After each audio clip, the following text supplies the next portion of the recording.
Good afternoon, everybody. I'm your host, Crystal, and this is another edition of the 9 o'clock Meltdown podcast from my living room. And over the phone, I have the oh-so-wonderful and talented Jillian Rae. Hello.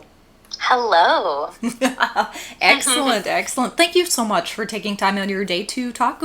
Absolutely. Thanks for inviting me. Yeah. It's fun to talk on the phone for a change. Oh, yes, we were talking a little bit earlier, and now it's all text messages and Facebook messages, and there's no inflection anymore, I find. So things can be misinterpreted so much more.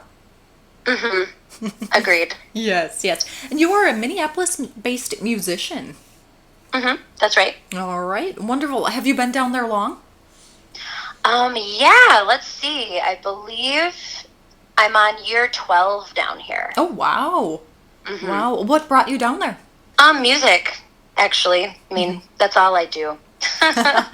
So, Did you go down there for school for music, or you went down there for the music scene? it was for the scene. I did go to school for music in St. Cloud, Minnesota. So for me, I grew up in northern Minnesota, Iron Range Town, Evelyn. Ever heard of it? Probably not. I have. I'm in Duluth here, so. Well, I know that you have a Two Harbors number, so actually I figured you might be one of the only people listening that might know. I shouldn't say that. It's funny how even on my travels, like I'll always run into somebody that's like from a random Iron Range town. Nice. Like in random places in the world. But other than that, it's like, people usually can't pronounce the name of the town I'm from. But anyway, from there I made the big move to the big city of St. Cloud, Minnesota, which for me was a big, difference. And then from there I went to Duluth for about a year. And then from Duluth I came to Minneapolis. I have a very similar story. Excuse me, I took a sip of coffee there, but I grew up in Two Harbors, graduated there, came down to Duluth for school, well, Superior actually, for school, fell in love with it, and I've been here ever since. So I have not made the leap to Minneapolis yet. I mean, it's, some people, your cup of tea is, Duluth area. Some people, your cup of tea is the metro area. I really loved my time in Duluth. If it weren't for just, it's a smaller community comparatively. So if it wasn't a matter of like, I have more work down in the Minneapolis area, I probably would have stayed in Duluth for longer. I grew up like all of my school shopping was done in Duluth, and I played in orchestras in Duluth, and it's a beautiful city, and I definitely have a strong connection to it. But the longer that I'm in Minneapolis, like I feel at home here, and it didn't take long for that feeling to kind of take root, which is nice. Yeah, wonderful, wonderful. I actually just got off the phone with Eli Gunderson. He's another Minneapolis-based musician, and he actually moved to Minneapolis from the East Coast, and he was just talking about the vast community that Minneapolis has. Have you found that yourself? Oh, yeah, definitely. I mean, I guess you can probably say this about a lot of places, but I feel like Minneapolis kind of has that like big small town feel. It definitely is it's a big area when you take into account like St. Paul and like the surrounding metro area. It all just kind of connects, but the, music and arts community as a whole here just seems enormous. I mean, I'm still learning about new things all the time, and I've been here for a long time. So it's pretty cool. And actually, I was talking to your friend Preston Gunderson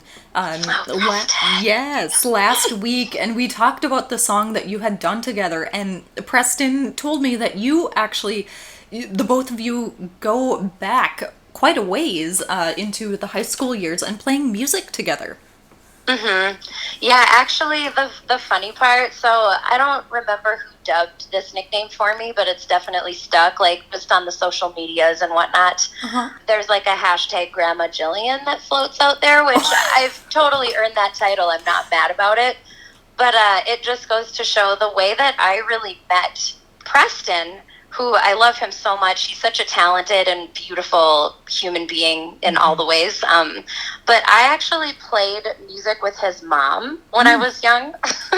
So I really like met him through his mom, Shannon, who she is a musical phenom in her own right. She's really amazing. Like that's kind of the small town connection too. He went to school at the rival high school of mine, so of course we knew each other that way too. But I've been playing music for such a long time. I started when I was really young. Like a lot of cases, it's like I've probably played with your parents or your grandparents before I got around to playing with you, a person my own age.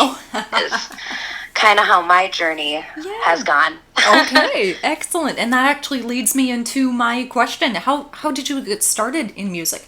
Now you play violin as well. Yeah, that's my main instrument. That's a good question. So basically, I mean, it's such a like fate story. I went to a summer camp when I must have been 5 or 6. I was really, really young, but I do have a vivid memory of seeing this violin group play, and I knew a couple of the kids in the group from, you know, my school or the surrounding schools, and it was like kids my age up through high school, and it was a performance group that was based around violin, and then there was like some singing and dancing. And from that moment on, I really didn't know much about the violin, but I was just obnoxious about music pretty much since I could talk, you know, with singing or tinkering around and figuring out how to play the piano or just any instruments my parents had laying around. Mm-hmm. So after I saw this group, it just hit me like a ton of bricks, and I just begged my mom, I want to play the violin. I need to play the violin. I love the violin. The only thing I want to do is play the violin. So after a year of that, she finally got me a violin, which was no easy thing for, you know, a single mom in a tiny town up north, you know, in northern Minnesota to do. And she enrolled me with the teacher, you know, of the group that I saw, and she just had like one disclaimer before I started my first lesson. I was just entering the 2nd grade. I just got this tiny little violin. I was so excited, and she just said, "Okay, if this ever becomes something that I'm making you do, if I ever have to make you practice, we're done.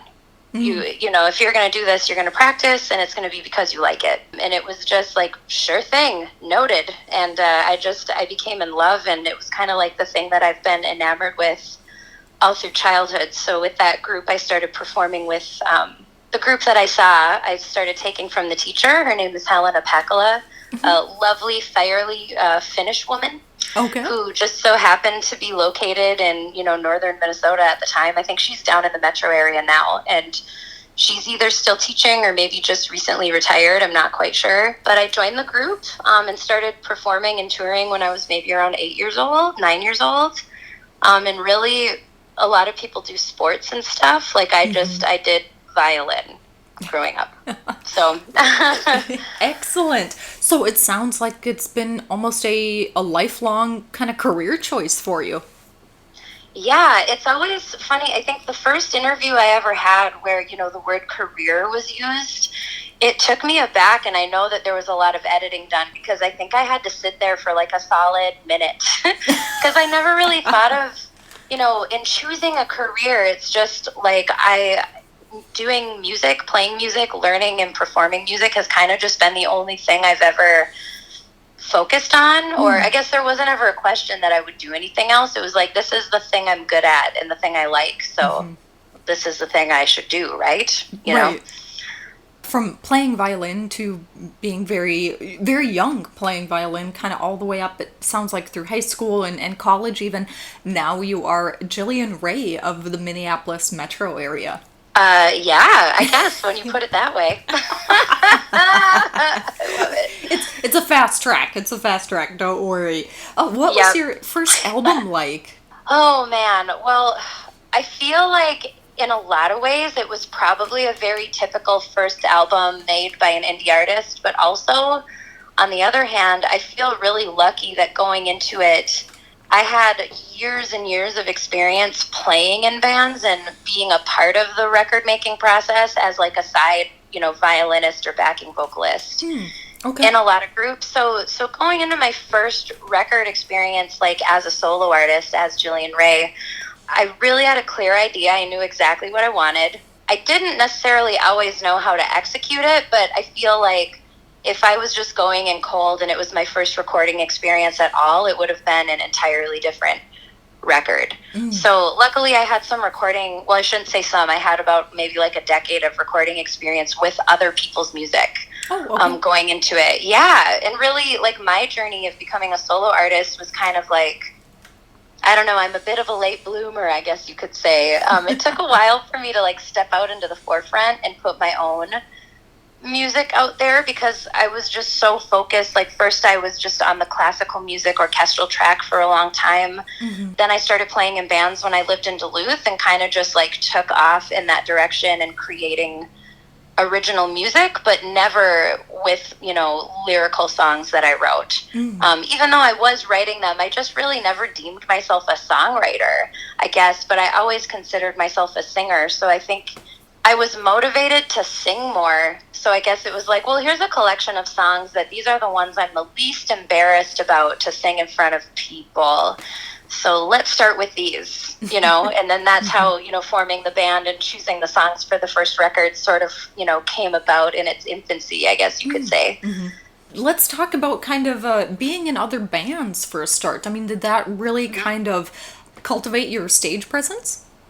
I think so. I think a huge part of it is just I've also been on stage since I was 8. I think you have to understand, I'll go back to that group I performed with when I was a kid. It was singing. Dancing, oftentimes singing in other languages. My teacher was Finnish. We did a lot of Finnish music. And playing violin. So it was kind of like, it was a show, and there were like different sets with different costumes. So I mean, I had been on stage, you know, throughout my whole childhood. And then, you know, I can't remember what age I was really when I stopped with that group, probably like 12-ish. And then I started, you know, just doing other things more seriously, like orchestra, or there was a little country show up north. I want to say it was like the East Range Country Show. So I would be like the little kid singing old like Dolly Parton songs with like little old guys of the north who played instruments. It was the best. So cute. I think I've always felt comfortable on stage, and it's always been something that I just really enjoy to do. So by the time I reached that point where I was living in Duluth and, you know, making violin parts in other bands, it was actually kind of nice to be like a side person, putting my own creative input in, but as, you know, a piece of a band puzzle. You know what I mean? It was just like another element of performing that was new to me, and I really liked it. So it kind of sounds like you've taken this in stages, from being in different groups and things like that, and then kind of your time in Duluth, putting your own spin on things, and now in Minneapolis being the forefront and the kind of front woman of some bands down there. Yeah, I think that's a good way to put it. I think our lives are done in stages, right? Like whether or not it's intended. And I don't know that it was super intentional. It was just like I was born with the music bug, apparently. And it was just, I figured out what I could do in each stage of my life to like sustain playing music as much as I could, or as much as I can, I should say. I mean, living in the present, I'm still doing exactly that, you know? Right. Yes. How have things kind of changed for you? I mean, now that we're in a little bit of a pandemic and things kind of have shut down, are you doing any streaming shows? Have you kind of launched into that? Yeah, I have. Well, first of all, I just want to like circle back and put out that we're living in a bit of a pandemic right now, and life is entirely different. I feel like just after going 100 miles an hour for years and years and years. And I think other artists or creative types can probably relate that you don't really ever take a day off when you're a freelancer of any sort or a creative, and especially when you're the, you know, leader of a group. It's just, you kind of start living this hustle life where I didn't realize until this pandemic how long it had been since I've literally taken like time off, because even my time off I would always be working, you know what I mean? So yeah, like everything, we just kind of hit a brick wall and we were forced to slow down. And I mean, initially and now it still is a huge bummer in a lot of ways. You know, a lot of shows and opportunities have now come and gone, and we've missed them, and everything is different. But I think on a positive note, like going to the streaming question that you asked, I feel like everybody has just been forced to sort of like slow down, hunker down, and then figure out what's next? What can we do? Hand we've been dealt. Right. So, right. and I think that's a lot of us. I mean, I'm looking around and I'm actually seeing a lot of my peers doing the same things, but right away, like the first 2 weeks of quarantine, I kind of just like felt like I was on vacation. I Because think a when lot I'm of not people performing, did. I play in like 10 bands at any given time. So it was like, okay, a weekend run out of state was canceled. So it was weird and it was a bummer to miss out on. But when I'm not performing or traveling, I'm usually kind of a homebody. Mm-hmm. So I was just staying at home. I was cooking more. Wow, my house is clean for the first time. This is awesome. And I did my first streaming show just kind of randomly and by accident. I had never done a Facebook Live before, so I just set my phone up, hit the live button, and I was just drinking wine, and I had some music books out, and I was just going to play classical pieces or old folk pieces. I wasn't going to sing. So I did that, and quite a few people ended up watching it, either in real time or after the fact, and then it was, like, hey, are you going to do that again? So being that I had no shows, I had literally nothing going on. After having like a crazy booked out schedule, I decided to do it the next week, but I was a little bit more planned about it. And I, had my guitar, my piano, and I had like a set list of my songs written out. And then from there, I did weekly streaming shows up until the last week in May when George Floyd was murdered, which, happened literally up the street from my house. So like, it's a tragedy worldwide, but also being a part of the community, it just, you feel maybe a little bit different of a rawness about it.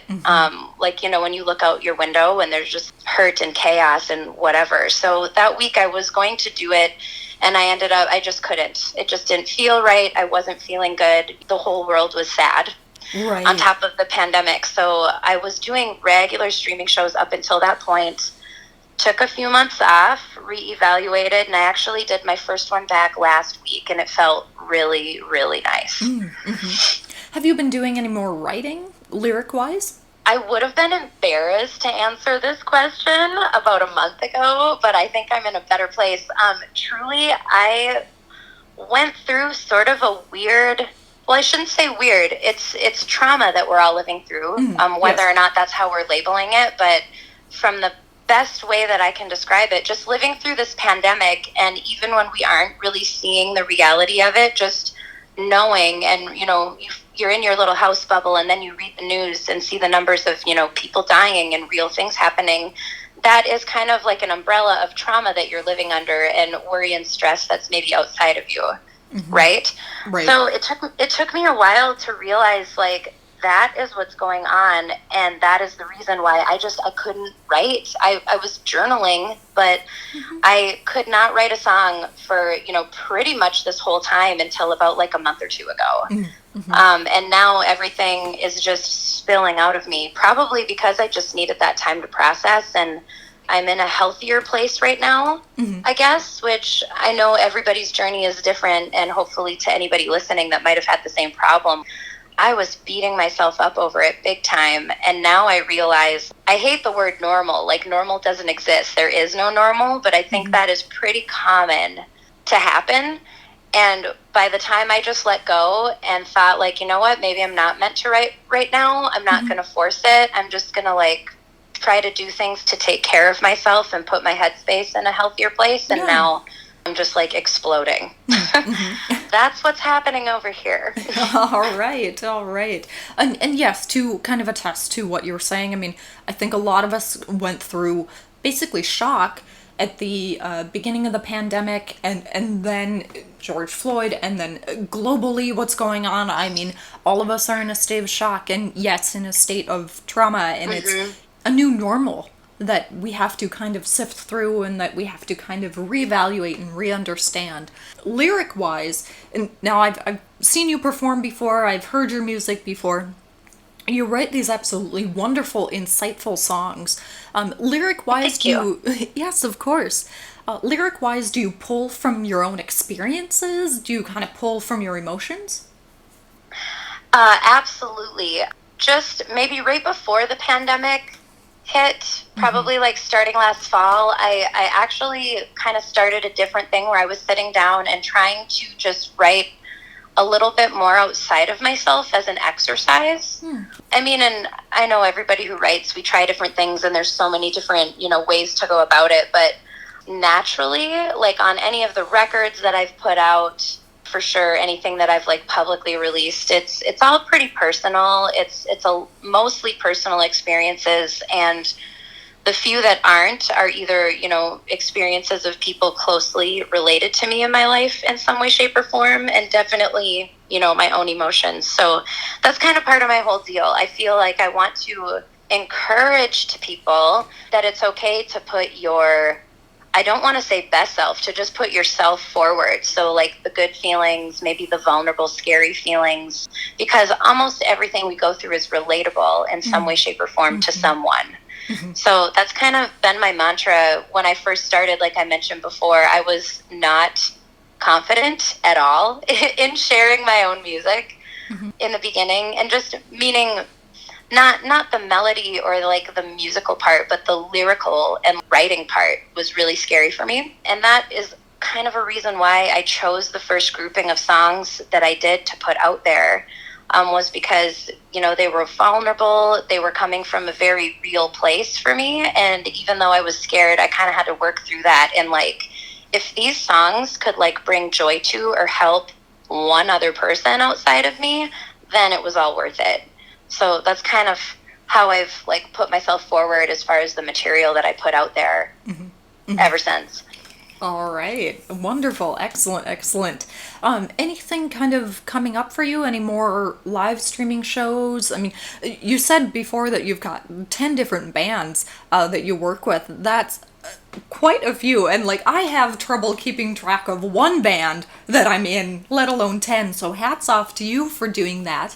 Are you guys planning any shows coming up? Anything like that? I mean, as of now, I personally, and luckily the rest of my bandmates, are kind of in a mindset where we are not fucking around with coronavirus. So we're all taking, the higher safety and health precautions, and we're following what the scientific and medical community are saying. So actually, the last show I had was the first week in March. And just this past Wednesday, painstakingly set up 12 feet apart distanced little pods in my backyard. We put the drum set up. And when I say we, my partner, my husband, is also the guitar player in my band.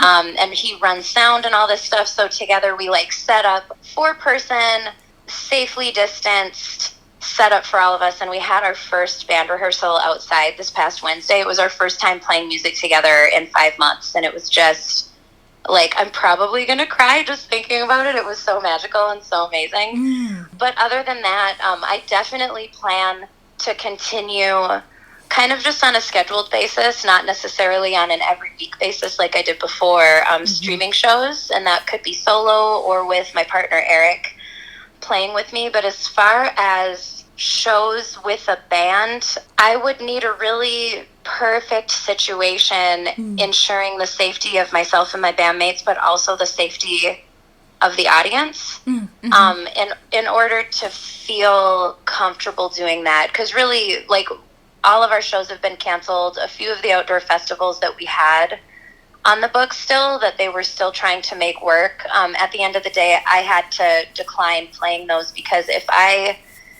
feel like while I'm performing, I need to babysit the audience to make sure that everybody's doing the right thing, like, that's not going to, make a very great performance, I think. So, I mean, it'll diminish the quality of a show you're going to get from us, was kind of the first thing I thought of. And then the most important thing is I would not be able to live with myself if somebody came out of one of my shows, like, contracting or spreading COVID. So that's kind of where I'm at right now. I'm not writing it off. I'm seeing a lot of venues and outdoor spaces pull off what look like pretty safe performing situations. So I'm definitely looking into a few things. But as of now, other than either a solo or duo show streaming from my own house, I don't have anything planned. Okay. And honestly, Jillian, I think that is the better bet and the safer road that you can take. So I applaud you for taking kind of that higher road and understanding that it's not just about you, and it's not just about the bottom dollar. It's about people's health and the health of other people. So thank you 100%. so much. Thank you. It feels nice to have that validation because I felt like kind of a lone wolf in this decision when I'm seeing a lot of people around me, you know, just trying their best to play shows, which I understand it's hard to not be playing shows right now. That's my thought, and I'm sticking to it, baby. Excellent, Jillian, excellent. Do you have any kind of music in the works that you're thinking about putting to an album? Honestly, it feels crazy to say this out loud. I haven't really talked about this with anyone yet, Crystal.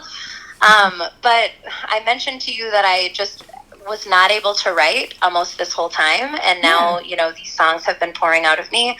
I have been making plans to get those recorded as soon as possible. I would hope to be able to release something soon, but I'm not rushing it. I just feel like everything I've written is very sensitive to like the time and what's happening in the world around us. So I'm hoping to maybe like release a single here and there, if not an EP. Which I'm really excited about. But again, this is like the infancy stages. I haven't, you know, made any real demos. I haven't spent any time in the studio, but I have been writing a whole lot of songs. All right, perfect. Yes, my friend Matt, who lives down in Milwaukee, he's another artist as well. And he said that he's really excited to kind of see what comes out of artists. Just kind of seeing what's going on in the world around us. So he's really excited for that, and honestly, I am too. So now that you told me that, my interest is completely piqued, and I'm really excited to hear what you've got going on. Studio-wise, do you have an at-home studio that you use, or do you go balls to the walls, all out? Well, thankfully, I do both, but I mean, I do have a studio, like a typical, you know, my whole basement is a studio setup, and before all of this pandemic shit went down, it was my rehearsal space too, so like band rehearsal, demo recording, and even a lot of the string overdubs on a lot of my records were done in my home studio as well. But typically when I make a record, I'm kind of a balls to the wall kind of gal. You put it perfectly, Crystal. Like the first record I ever made, Heartbeat, I did at the Terrarium studio in Minneapolis, and only because it was my dream studio. I had watched and listened to so many amazing artists and records come out of that space where I was just like, okay, I will be ready to make this first record when I can afford to record it at the Terrarium. So that's kind of what I did. And after that experience and kind of, you know, throughout recording with other bands too, you know, the space and the equipment, it all makes a big difference in what, you know, your album's going to sound like. So depending on the space, you might get a different kind of vibe or a different kind of sound, you know? So in the past, I've worked at studios. Now, you know, again, just because of my quote unquote like not fucking around attitude, I'm not going to outside studios, but I feel so thankful to have a pretty great home studio setup. As I mentioned, my partner Eric is not only my guitar player, but he's also an engineer and mixing artist, and he's now just kind of starting to dabble in mastering a little bit. So I do have a lot of tools at my fingertips in my like quarantine home situation, which feels really nice. So anything that comes out under these, you know, pandemic circumstances is going to be done in my home studio. All right. Good for you, Jillian. Good for you. Have you always kind of been a DIY artist?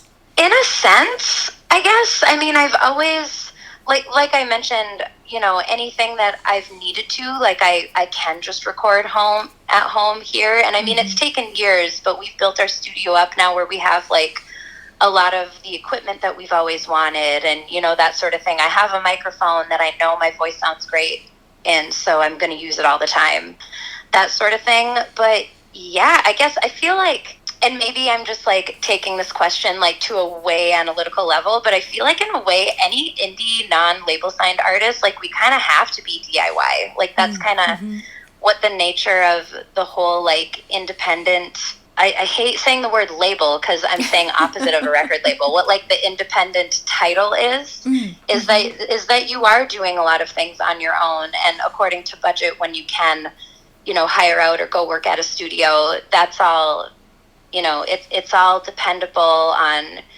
financial situation and whatever your environment is at the time, Right. Very true. Wise words. Wise words. Yes, I was actually going to ask you if you were signed on with anyone, but it doesn't sound like you are. It kind of sounds like you're completely independent and a force to be reckoned with. Well, I'll take it. Thank you. But yeah, I mean, the force to be reckoned with, I think that's a good mantra for me to have to think about. But yes, I have been independent throughout my whole career so far. Not that I would now this is hypocritical, not that I would turn down a label deal, which I did once in the past, right before I started my quote unquote solo career, but that is a whole other story. But yeah, I've worked with different publicists and, I've worked, here and there with different media marketers, or just as any artist does, the whole point of a label, it's a team and it's financial backing around you.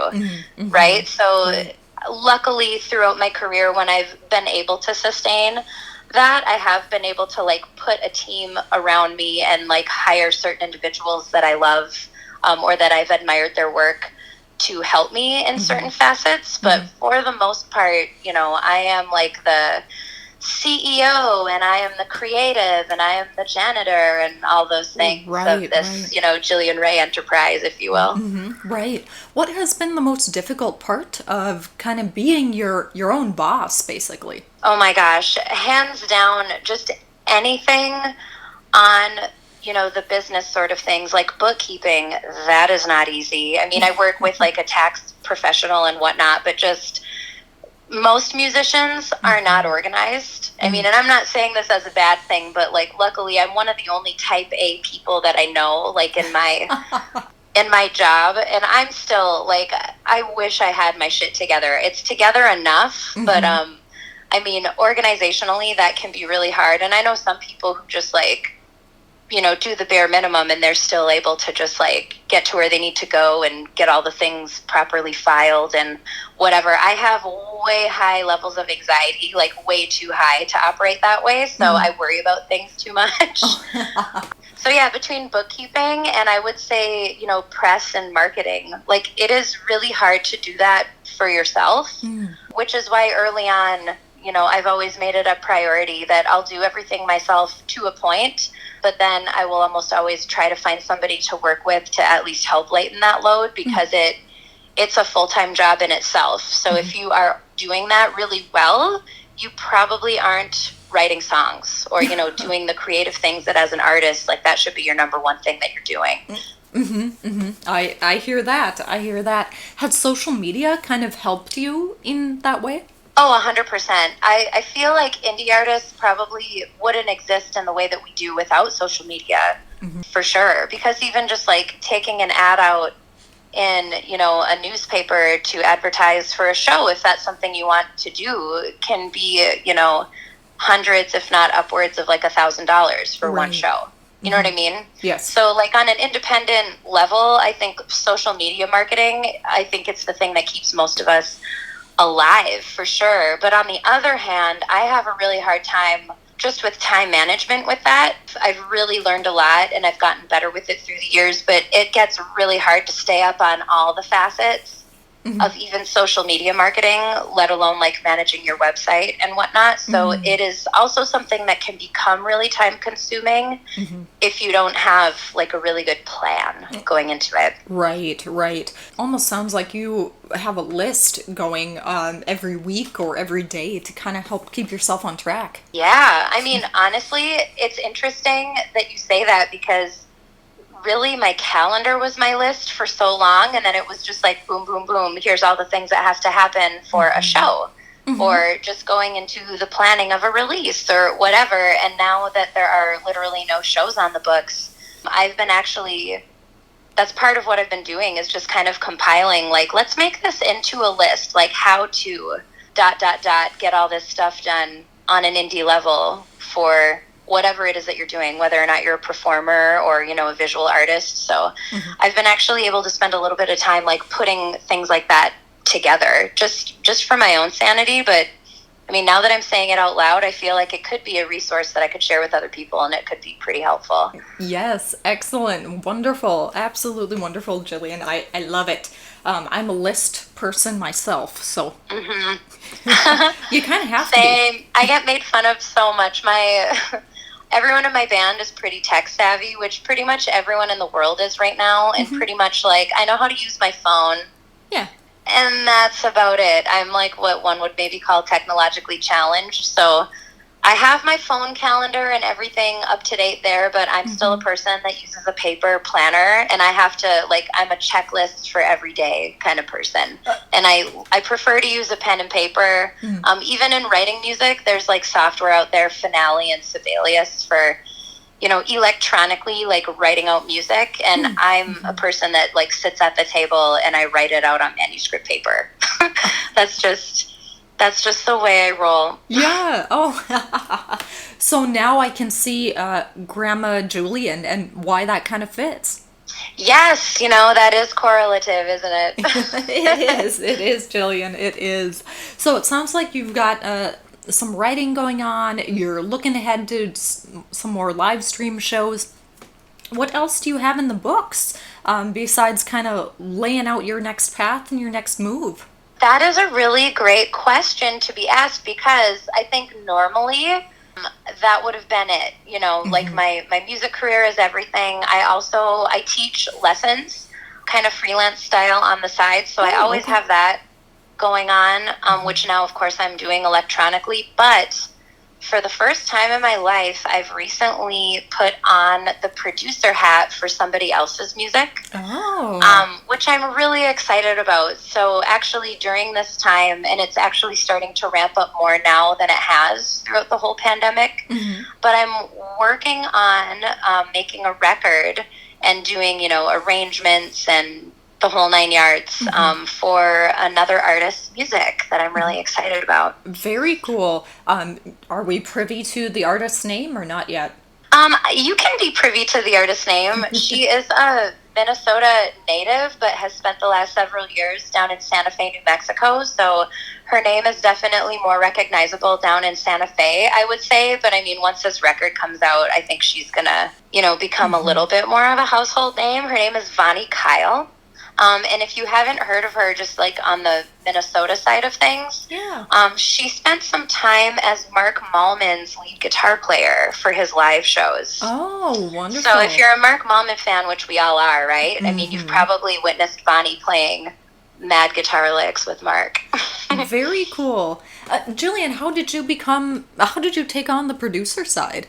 Honestly, I really love doing that with my own music. I mean, until this latest record that I made, I Can't Be the One You Want Me to Be, the one that came out last year, it was my first time working with a producer on my own music. I made that at the Library Studio in Minneapolis and worked with Matt Patrick, not only on engineering the record, but we produced it together. So, I mean, he helped co-write and kind of edit and change some of the songs. Every song has some aspect of something that Matt poured into it, as well as me, right?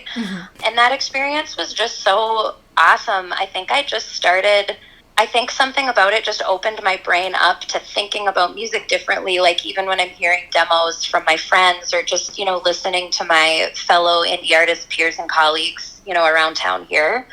So when our friend Vonnie was talking about making a record and sending us demos just to listen to, like on a friendship level, like, what do you think of this? Or, we've shared bills together. So, I've heard her perform a lot and I'm a big fan of her music already. It just kind of felt natural. Like, you know what, if you are looking to collaborate with someone, like I have some really, fun ideas for your music, and I would love to collaborate if that's something that you'd be interested in doing. And I think that was something that she needed to hear also, to kind of get in the zone of like, yeah, I need to make this record right now. So it just kind of came together organically, and I feel like, I don't know, I don't want to say I'm going to put my own music on the shelf, but I feel like I could see myself spending more time working on other people's music in this way. Almost how I was a side player in so many bands for such a long time, and still am. It's just an aspect of like giving your creative input on something that you didn't write that's really fun and rewarding. Perfect, perfect. Now I'm really excited to hear her music and kind of see what you've got in store for your career. That's excellent. Thank you. Yes, of course. And Jillian, if somebody's interested in hearing your music, seeing what you're up to, how can they do that? My website is kind of my landing page for everything. So that's JillianRaeMusic.com, and Jillian's with the J and Ray is RAE. So from there, that my merch page is set up there. I have, vinyl records, I have CDs, I have downloads. You can find me on Spotify and Apple Music and iTunes, and basically all the places where you can listen to music online. You can find my stuff. I'm on all the social medias as either Jillian Rae or J Rae Music. Yeah, and other than that, I think that's all I can give you internet-wise. YouTube, you can watch my videos on YouTube. Perfect, Jillian, perfect. And thank you so much for taking time out of your day to talk with us, share your wisdom and your musical career. It sounds like it spanned decades, and I look forward to seeing it spanned decades more. Thank you, Crystal. That means a lot. Yes, of course. Thank you so much. Thank you, and have a wonderful day. You too. It's my pleasure. Bye.